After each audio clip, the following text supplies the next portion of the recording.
Here is what you need to know about transitioning to the private sector.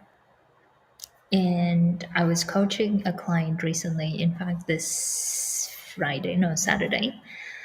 And a lot of the things that I'm going to talk about here, he found it so useful because he's been a humanitarian his whole life, and then he's now transitioning to the private sector, especially in the business and human rights. And therefore, we were discussing about how to strategize on the sales conversation and with whom.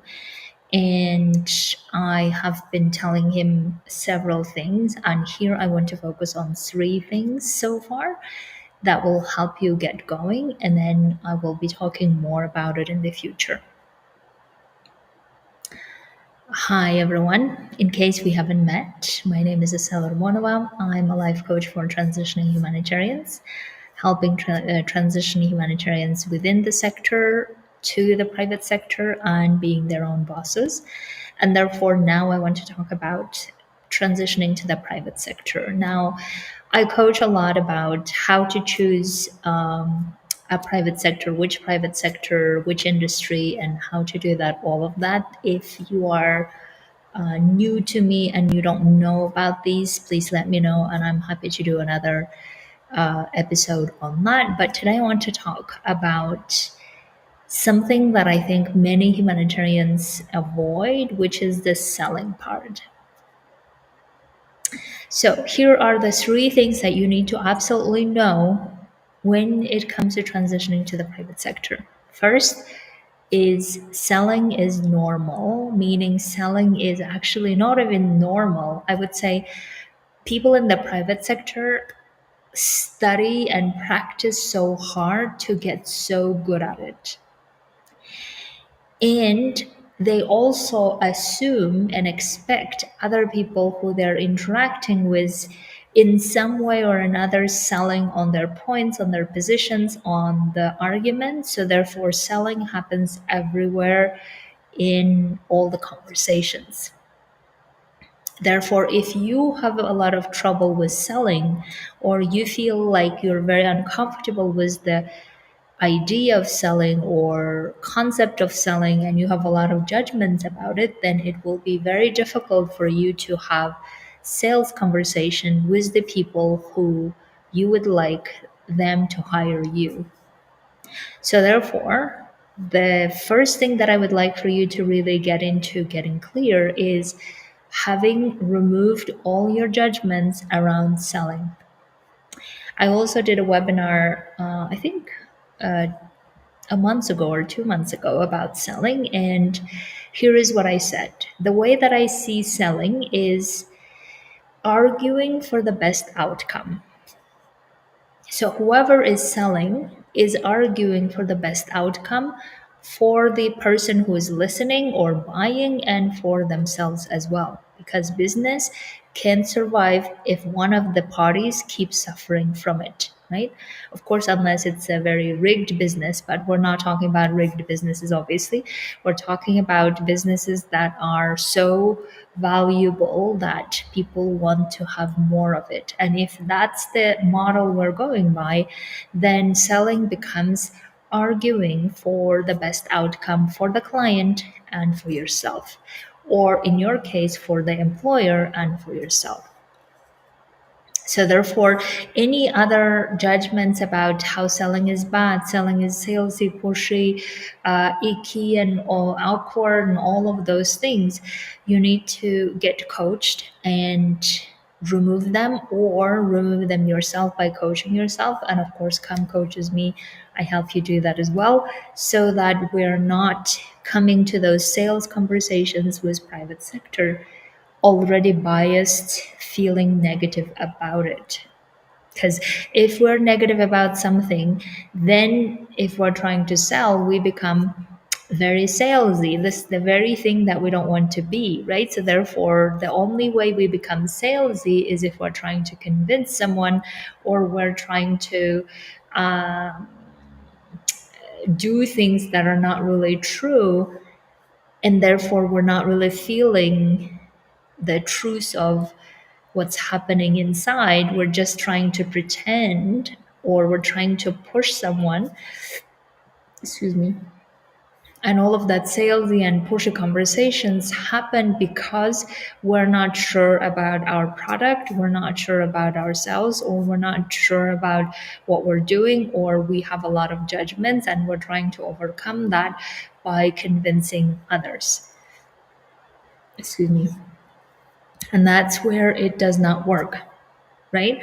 So therefore, because sales is normal and selling is normal and the whole business functions on selling, obviously you selling yourself, or I mean, a lot of people say selling yourself, which may not sound good, but selling your services or your product will be a normal process that you go through with other people in the private sector, and even you are expected to sell. So if you're expected to sell, there that means that you need to feel comfortable selling whatever it is that you're selling. And in order to feel comfortable, you need the second thing. So the first is selling is normal and get ready for selling for the best outcome for the employer and for yourself, or for the client and for yourself. And the second one is you need to have three things very figured it out before going into a sales conversation. And this is something that obviously I didn't invent. It's something that I learned, and a lot of salespeople tend to agree with it. And it's something that, has been tested many times, obviously, is the uh, triangle of you need to be so good at or in convinced of yourself being the right person. You need to be also convinced of your services or product. And you need to be also convinced the other person wants what you're offering. These three things need to be in place. And if these three things are not in place, then sales is likely not happening. And in order to get there, a lot of humanitarians need to go from probably below zero or minus 0 point, right? Just like I did, to getting to, okay, maybe it's not that bad, to then feeling convinced about who they are and what they're capable of and their services, and believing that the other person and the company wants what we're offering. So that's why we need to get good at and being convinced of ourselves being the right person for this job, having the right and valuable services product that they want, and this is the exact company who needs our solution. That's what we need to be good at. Now, how do you get good at it is obviously first we need to resolve a lot of our uh, limitations and judgments about how we're not good at this, how we're not that. All of that we need to clear it up, clean it up. And coaching is a great tool to do that. Is clean up all of that problems that we believe we have. And then once we clear that up, then we start looking at, okay, how is it true that we are the right person for this? What are our arguments for us being the right person for this job, for this position? How our value or our services are the right thing for this company? And then convincing ourselves of how this company specifically wants us for that job. We need to work on that, on believing and convincing ourselves or selling ourselves on how this is the case, how this is true, so that when we are in the sales conversation, we're no longer debating whether that's true or not, but rather we're focusing on how to deliver that message to the other person. Because as they say in selling, the strongest energy wins. Whoever has the strongest energy, they win. Meaning they get the sales or they lose the sales, right? I mean, the strongest energy wins, meaning that if you have a strong energy, you are likely to get hired. If you don't have the strong energy, you're likely not to be hired, so therefore you lose.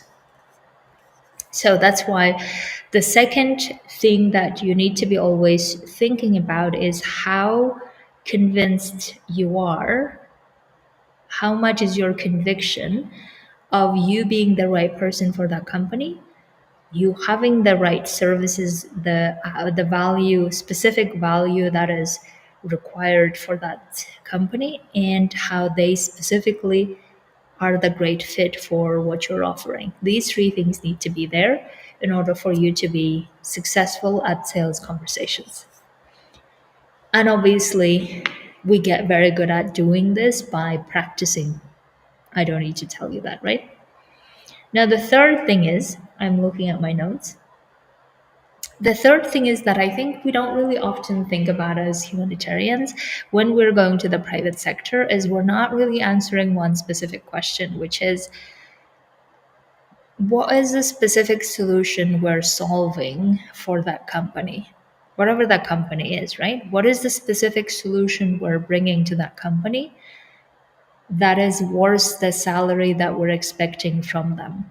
So imagine that if you're expecting, I don't know, 100K, 120, maybe even 200K a year salary from that company, then the company needs to earn another probably 50 to 100K off you for hiring you to be worthwhile, right? So they need to earn off of you another 50 or 200K probably a year minimum for them to be worthwhile hiring you, right? So therefore we're talking about probably 300K worth of value that we need to bring to them so that they are willing to say yes and hiring you, right? So therefore I think we don't really think about how or what the value would be that we bring to the table that's worth 300K a year so that the company can hire you, right? And figuring that out, I think, is an amazing challenge because it's such a paradigm shift for many people to be thinking about how does that look like? Like, what is a solution that we can bring to a private sector that would be worth that amount? Right. And once we figure that out, then we start looking at, okay, now I know how to sell this solution to them, right? So with some of the clients that we have figured out, and of course you can think about for your own situation, is some of the answers that we have figured out is that if we help the company, a particular company, to enter this market, a very specific niche market in this area of the world, whatever that is, and that access to that market would help the company gain X amount of money, then it's worth us asking and selling the solution for 200K, for instance. Right? Now, again, this is very, it needs to be very specific and it needs to be niche or company based, right? But whatever the company is, whatever the job they're advertising and they're looking for, we want to be always thinking about from the perspective of, okay, what the from the job offer or advertisement, what is the solution they're looking for? Do I have that solution and how and why? So that we know then how to come to the sales conversation where we are able to sell it that would be worth that amount, right? So another one example that we were working out with a client was the drinks that.